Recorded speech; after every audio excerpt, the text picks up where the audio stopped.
Bubusisiin ng House Quad Committee kung nagamit na pabuya sa war on drugs ang intelligence funds ni dating Pangulong Rodrigo Duterte. Kasunod yan ang naging revelasyon ni retired Police Colonel Ruina Garma na sa Malacanang daw nanggaling ang pera. Balitang hatid ni Jonathan Andal. Ang ibinulgar na kalakaran, perang pabuya umano sa bawat napatay sa drug war noong termino ni dating Pangulong Rodrigo Duterte. Ang gustong malaman ngayon ng House Quad Committee, saan nanggaling ang pinamahaging pera? Ayon sa isa sa mga chairman ng komite, posibleng kinuha ito mula sa intelligence funds noon ni Duterte. Kaya lumabas na imbestigahan yung Intel Fund ng former president because Ruina Garma told us na doon nanggaling sa Malacanang yung pera. So, we need to find out saan talaga kinuha yung pera. And we're pretty sure doon yun sa Intel Fund. Ipapatawag ng Quadcom ang COA o Commission on Audit para mabusisi ang intelligence funds ni Duterte sa kanyang administrasyon. Titingnan natin kung paano yung lumabas yung bulk ng pera. Kasi doon sa first 2 months ata, yun nakita namin, parang merong sudden increase from the former president, si Pinoy, tapos suddenly nag-increase yung Intel Fund. From a certain months lang ata, parang medyo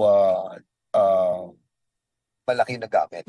Sa datos na nakalap ng GMA Integrated News Research, 500 million pesos ang confidential at intelligence funds ni dating Pangulong Noynoy Aquino noong 2016. Hati sila dyan ng sumunod sa kanyang si Duterte. Nang ang Duterte administration na ang gumawa ng budget para sa taong 2017 hanggang 2019, lumobo ng 5 beses o 2.5 billion pesos ang Confi at Intel funds.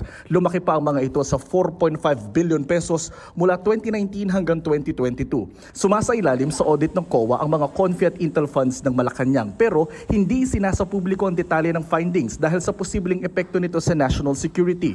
Kaya ngayon pa lang, tingin ni Fernandez, mahihirapan silang imbestigahan ang Intel funds ng dating Pangulo. Sabi niya pwede nilang gawan ito ng batas batay sa kanilang investigasyon. I think it's high time that we have to strengthen yung policy ng COA natin. Talagang merong gantong abusive intent doon sa paggamit ng Intel fund to kill people and pay those who perpetrate it, then I think kailangan nating i-tighten up pa yung pagliliquidate.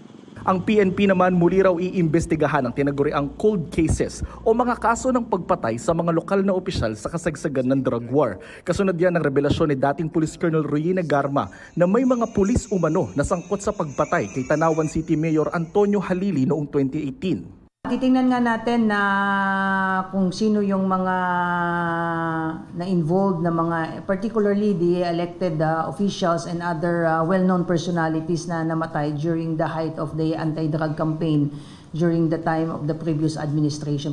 Iniimbestigahan na rin ng PNP ang itinurong police official ni Garma na sangkot umano sa pagpatay kay Halili. Siya si Police Captain Kenneth Albotra na nakatalaga sa Police Regional Office 7 sa Central Visayas.